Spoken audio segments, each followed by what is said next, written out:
Hey there, it's Brad. As someone who's passionate about podcasting, I've always thought there should be more support for physicians who want to share their stories and expertise. That's why we're launching Doctor Podcast Network. We're bringing together a community of physician podcasters with one goal in mind: to provide the tools, connections, and resources you need to grow your show. So whether you've been podcasting for a while or maybe you're just starting, we've designed this network to support you every step of the way, and we're going to help each other rise, not compete. If this sounds like something you'd benefit from, we'd love for you to join us as we get closer to launch.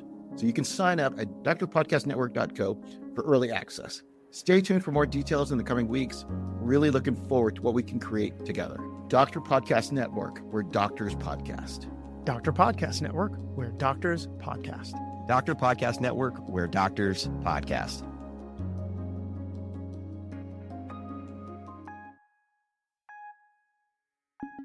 Hey, this is Brad Block, host of The Physician's Guide to Doctoring. This is a personal and professional development podcast for physicians where we have experts on the show that try to teach us everything we should have been learning while we were memorizing Krebs cycle. Welcome back to the podcast. On today's episode, we've got an amazing guest. We've got Dr. Hasan Merali, who's an associate, and we're going to be talking about his book. And this book, he's a pediatrician, so he says, these are some things that are awesome about kids, and there are some things that we can learn from them. So that's what we're going to be talking about. We're talking about his book, which is called Sleep Well, Take Risks, Squish the Peas, Secrets from the Science of Toddlers for a Happier, More Successful Way of Life. And so Dr. Murali is an associate professor in the Department of Pediatrics, McMaster University, and a pediatric emergency medicine physician at McMaster's Children's Hospital in Hamilton, Ontario. He received his medical degree from Harvard and a master's of public health from Johns Hopkins. You know, heard of those places. His research focuses on child injury prevention in low and middle income countries, and he's published more than 25 peer-reviewed journal articles, and his work has been featured in the New York Times, BBC, Science, Medium, the Boston Globe, NBC, CBC, and Popular Science. He lives in Oakville, Ontario with his wife and 4-year-old daughter, who also likes to squish the peas. So Dr. Murali, thanks so much for being on the show. Yeah, thank you. It's great to be here. So in writing the book, it's very research-based, right? You cite a lot of studies Yes. in the book. And so I'm wondering, in the process of doing the research, what have been some things, some of the impact on your life? Yeah, there have been such big impacts. I was lucky that I wrote this book at a time when my little one was in that toddler age. She was between 1 and 3. And so really getting lessons that I was learning directly from her, getting that on paper, and then getting the research, like you mentioned, behind it on how does that map to the adult data. And so I think after all of that research and work, I think the number one thing that has really helped me and why I started my book with Sleep Well is fixing sleep habits. It's especially important for me because I'm a ER doctor, and a lot of people who are shift workers, it's a little bit more challenging. But honestly, if we can fix our sleep, that is such a big help in all aspects of our life, physical and emotional. And so that's probably one of my biggest takeaways that I've taken from this, and what I use and what I talk about in the book is this toddler sleep routine. And so this very simple way that I learned from my daughter about how to get her to sleep, I apply that to myself, and it just works wonders. And the second thing I'll say is another thing I learned from her and all the little people I get to take care of, because a lot of what I do with toddlers is fixing lacerations and casting fractures, because these little people just have no fear. And they just are out there every day taking risks, more confident than they should be. And it's really incredible to watch them. And that's something I really took away from them. You know, I'm someone who likes to write by myself, and I would never have imagined writing a book and getting to that level. But what I really wanted to do is do a TED Talk, and something I never thought I would do. But that happened. It just got released. It got picked as an editor's pick. It's already at 30,000 views in the first 2 weeks. And yeah, that's been really exciting. And it wouldn't have got there unless I took that risk and had that confidence. Right. So what you're saying is take risks, but the risks that they tend to take lead to injuries. So maybe not those types of risks. Injuries where, you know, at our age, we might not recover as quickly as they do. So risks in terms of maybe things that you don't know if you can do, that you might find you get embarrassed if you don't succeed at, but maybe not the injury risk aspect from the toddlers. Yeah, absolutely. That's a good point. We need to, I think sometimes they're very extreme people in a way that I absolutely love. but we can tone that down, certainly with risk taking in the physical realm in sports and things like that. But also like saying no comes to mind as well. I think the best at it, maybe we can talk about that later, but we could probably do it in a more polite, quieter way than they do.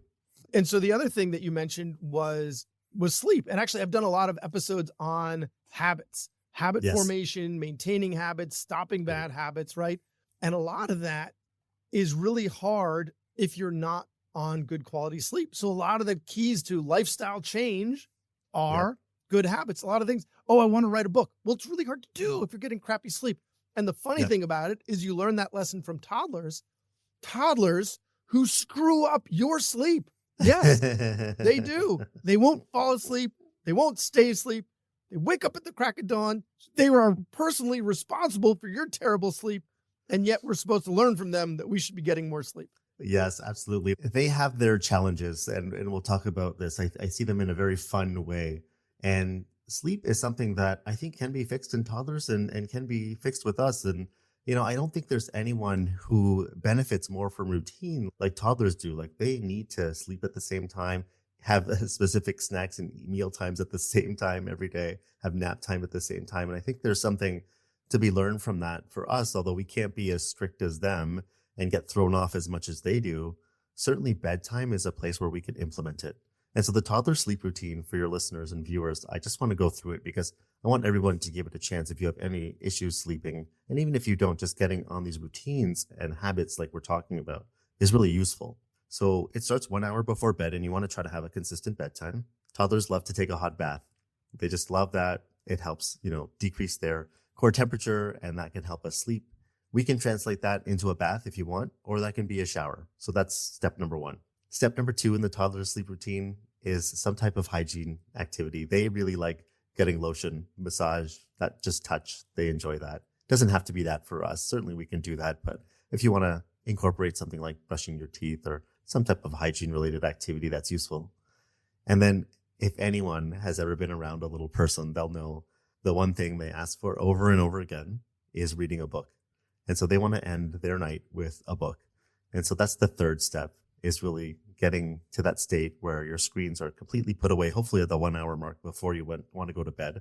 And you're just sitting down with that book. And that will help you retain that information better, also help you relax and help you sleep better. And so that's the simple toddler routine for sleep that I think can help everybody. It's a great routine. Hard to argue with that.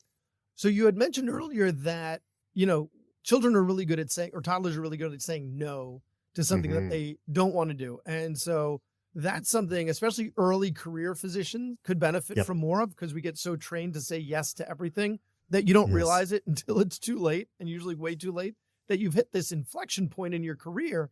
And now you're saying yes to everything and you've taken on too much and it's super stressing you out, and you don't recognize that there always will be more opportunities.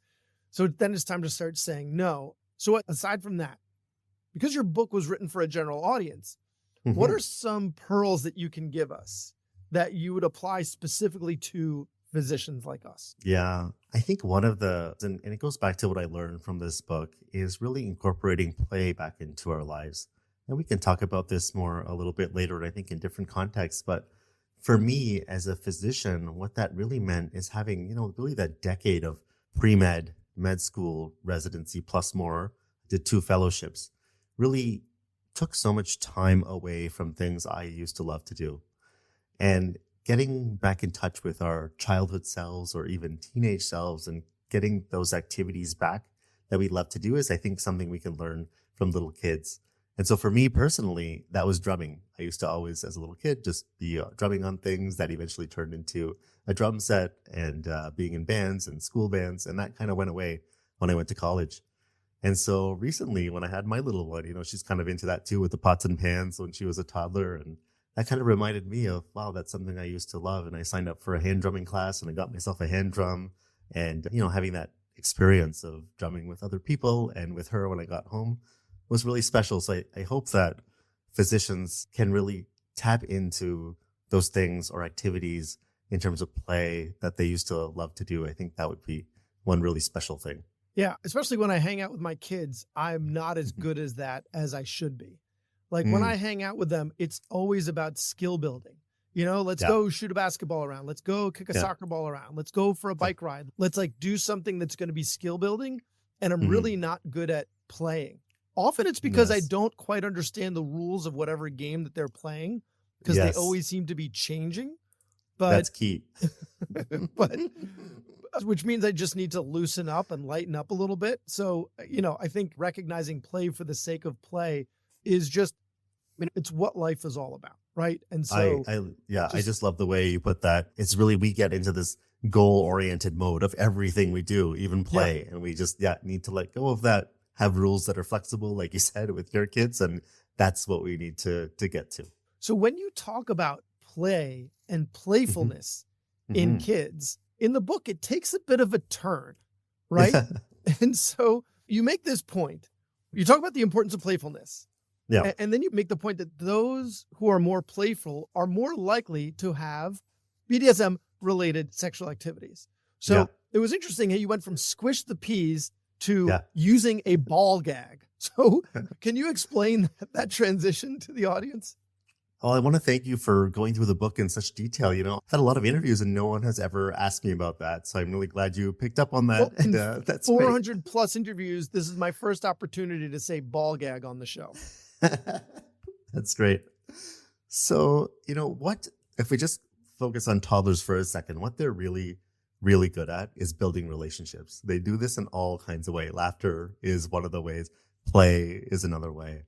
And they use play as really a relationship building tool.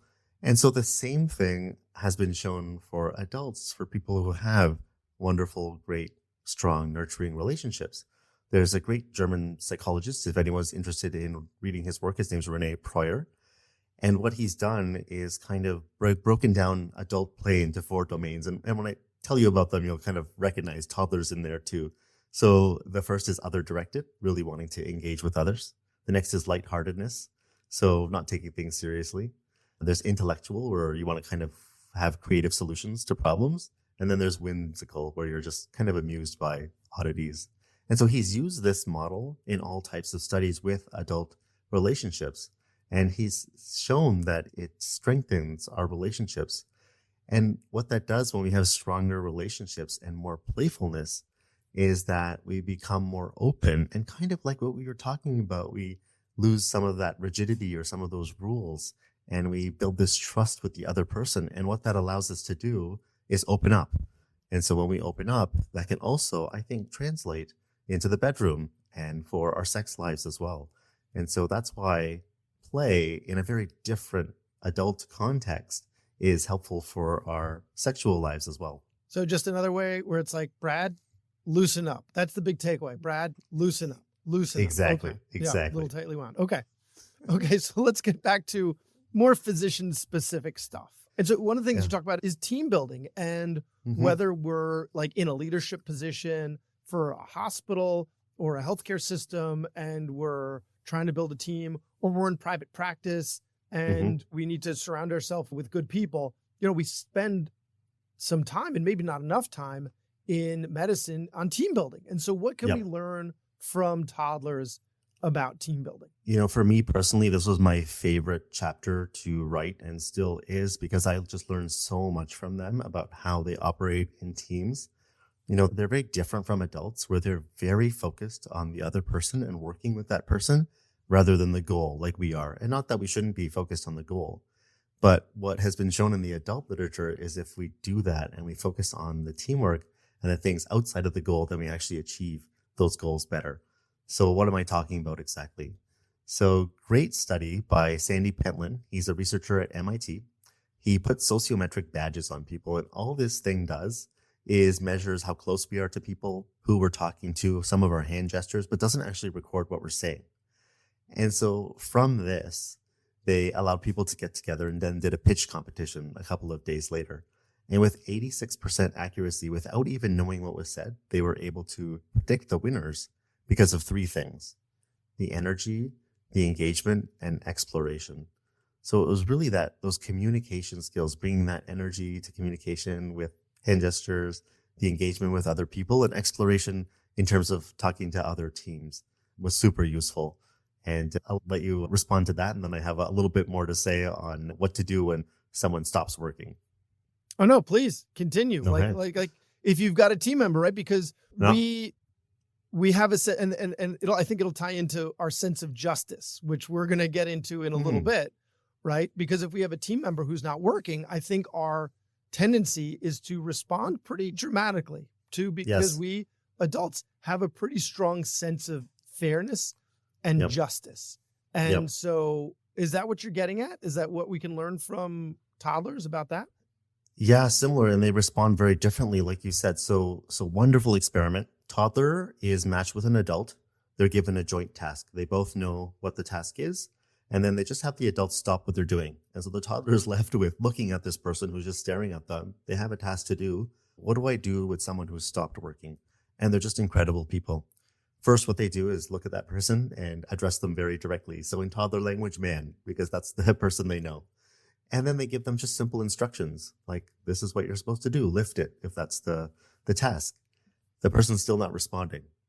They walk over there very nicely. They just kind of show them what to do. They're not having any judgment. They're just showing them, telling them what to do. They're using language like please. And what's really fascinating, because toddlers get a bad reputation for tantrums. We can talk about that. It's brief. It's part of their lives. I like to focus on everything else they do well. But when things fail equipment-wise, like what they're actually using, for us, I translate that into computer failures. They don't lose it. They don't have any tantrums. They have barely a little bit of emotional reactivity because they see that as, this happened. How do we continue to work together? And they just continue to do that. And what I really love about them, and it kind of gets into their sense of justice, is what they do when rewards come. So when rewards come, they will protest if they get less rewards than another person.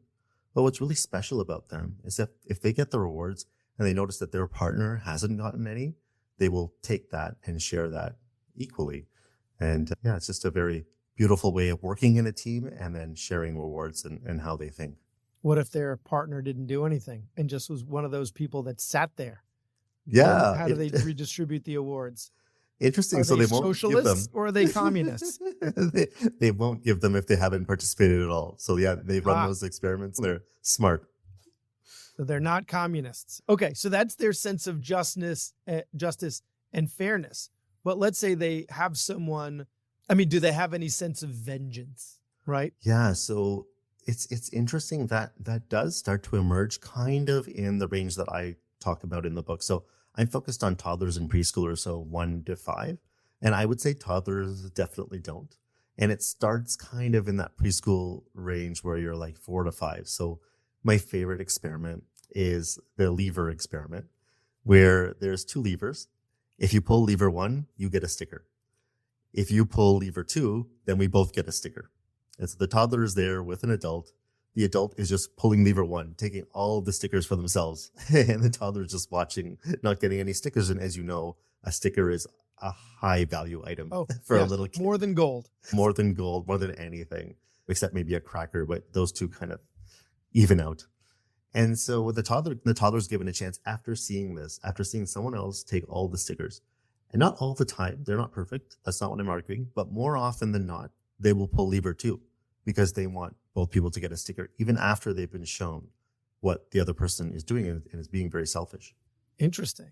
Some of the stuff that we talk about on this show is personal finance related, right? Like how we're going to spend our money, how we're going to not overspend, how we're going to save, how, financial independence is the goal for everybody. The FIRE movement, financial independence, retire. And so part of that is we have to know about hedonic adaptation so that we don't spend our money on stuff that's not going to actually bring us joy or make us happy. So like that fancy car, right, is the prime example. You buy the new attending car and then you're paying, a ton of money a month for something that was really fun to shop for and brought you joy for a month or two. But after that, it just becomes your car, right? You've got a new state of being. And so you talk about hedonic adaptation with respect to giving, which is different. Which is different, right? It's kind of a lack of adaptation. So what can toddlers teach us about hedonic adaptation and giving? Yeah, it's fascinating. So first I'll say that after doing this work and looking back at 20 years of data, I will unequivocally say that toddlers are the kindest people in society. They are just givers naturally. They always want to be helping, and it helps bring them a lot of happiness. And when we look at studies that have been done with facial recognition, they get so much joy, and so do we, but they get so much joy out of sharing things that they have. And so how does that translate to adults? Hedonic adaptation is a big problem because we want these things, and we get a little bit of spike of happiness. It kind of goes away. We're back to our baseline. We lose a lot and have payments for many years while our happiness is back to baseline. But giving is very, very different. And these are studies in adults now.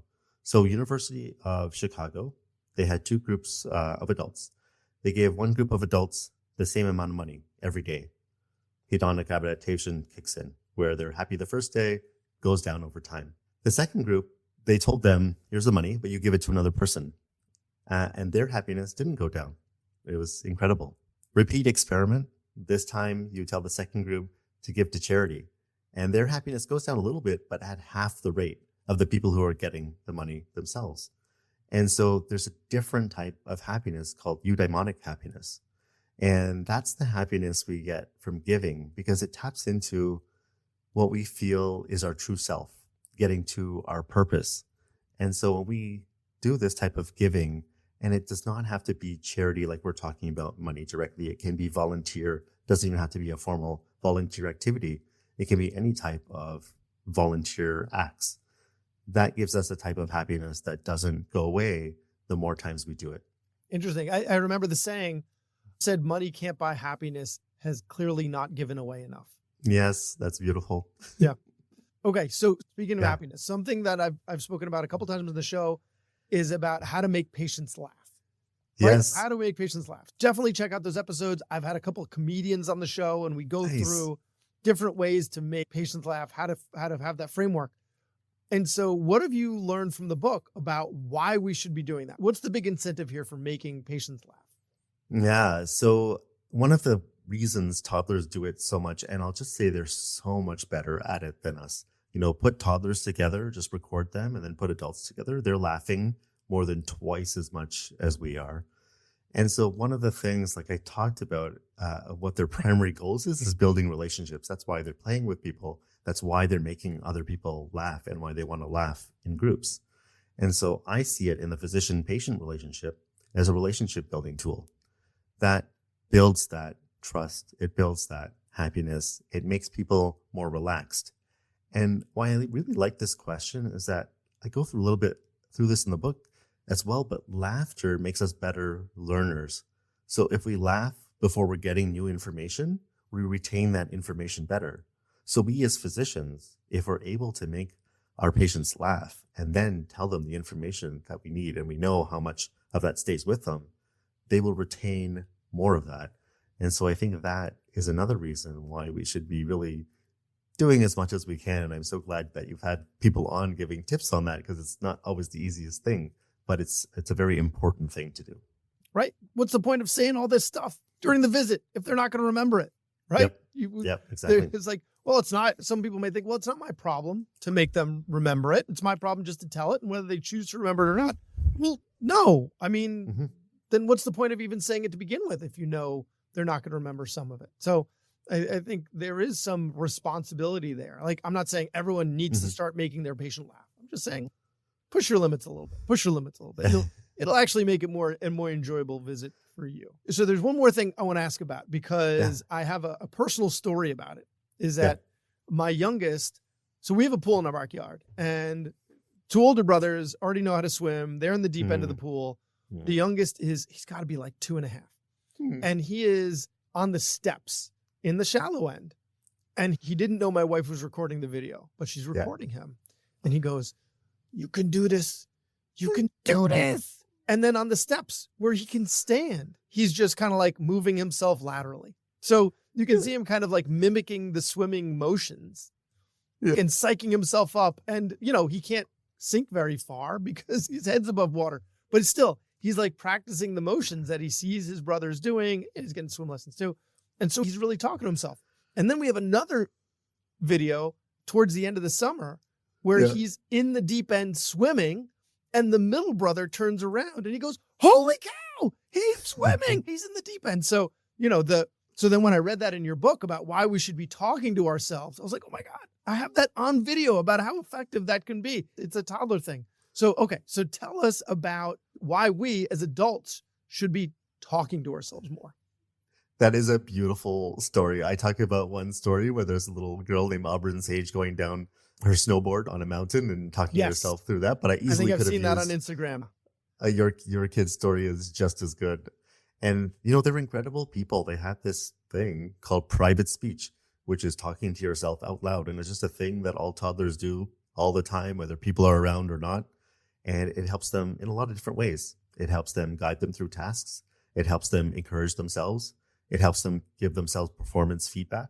And all these things that, like I was talking about, learning is so important to them. This is one of the ways they can help themselves learn. This naturally goes away as we get out of preschool time. And now when we're adults, it's called silent speech and it's in our head and we don't talk out loud to ourselves. But we can still, really use the power of this self-talk to help us. And there's a lot of wonderful data with adults. And I think it's one of the most important lessons and most interesting lessons we can learn from toddlers. And the key for your listeners is to talk to yourself in second or third person. So really use your name. So one of the things that it can do is it decreases our emotional reactivity. We get frightened or scared or nervous. But if we say our actual name, then we can actually decrease the emotional reactivity parts of our brain. So one great example is fMRI studies. Adults are put into the machine and they're shown aversive images like a dog bearing down. And then, you ask yourself, what am I feeling right now? Or what is Hasan feeling right now? And right away, there's a difference in how we're feeling. And so when we have those stressful situations, for some like me before, maybe it was public speaking, meeting new people, talking to ourselves in third person can be a way of helping ourselves relax. And another thing that's really helpful, and we see this a lot with physicians and others, is this negative self-talk.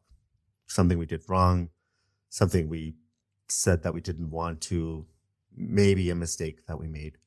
And we get into this negative self-talk cycle, and that can be very harmful, and it certainly doesn't help us and makes things worse. And so one great tip that I have for listeners is you can do that. That's fine. You can give yourself feedback, but do it as if you were talking to your best friend.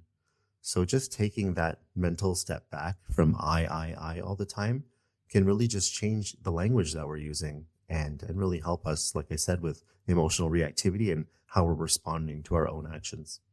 That's amazing advice. That's something that I think we should be giving to our patients too, because a lot of times, right? Like one of the best predictors of a habit change we talked about earlier is self-efficacy, is what you believe in yourself. And one of the things that you can sabotage yourself with is this negative self-talk. And so when patients come out with the negative self-talk in the office, this is a great opportunity for you to help them with that. Be like, listen, you're an amazing person. I don't appreciate you talking about yourself that way. And then let me give you this tip. This is what I learned from my friend, Dr. Murali. He said that toddlers have this thing called private speech where they talk to themselves and it can actually help us. So the next time you think about talking to yourself negatively like that, I want you to use your own name. And I want you to think about something that you would say to one of your friends in that circumstance. And I think those are great opportunities for these little nudges that we can give patients that'll really push them in a better direction. Yeah, absolutely. I'm lucky I get to work with little ones, so they're doing it naturally. But yeah, yes, you won't have to work with them on adults, but yeah, it's great. You're telling a toddler, don't be so hard on yourself. Don't worry, you'll be making bowel movements in the potty soon. Amazing. So Dr. Hasan Merali, sleep well, take risks, squish the peas, secrets from the science of toddlers for a happier, more successful way of life. And you also have a TEDx talk. Tell us about that. Yeah, it just came out. Something I was very excited about. I talk about some of the topics in the book for 10 minutes, and it was done at the University of Toronto back in January. It just came out 2 weeks ago because there was a lot of editing that went into it. It was a very fascinating process. It got selected as an editor's pick. And so, if you go to the main TEDx page, it'll be there right now, and you can find it. And please watch it and share it. Hopefully, you can learn a lot from it. Fantastic. Dr. Hasan Merali, thank you so much for your time.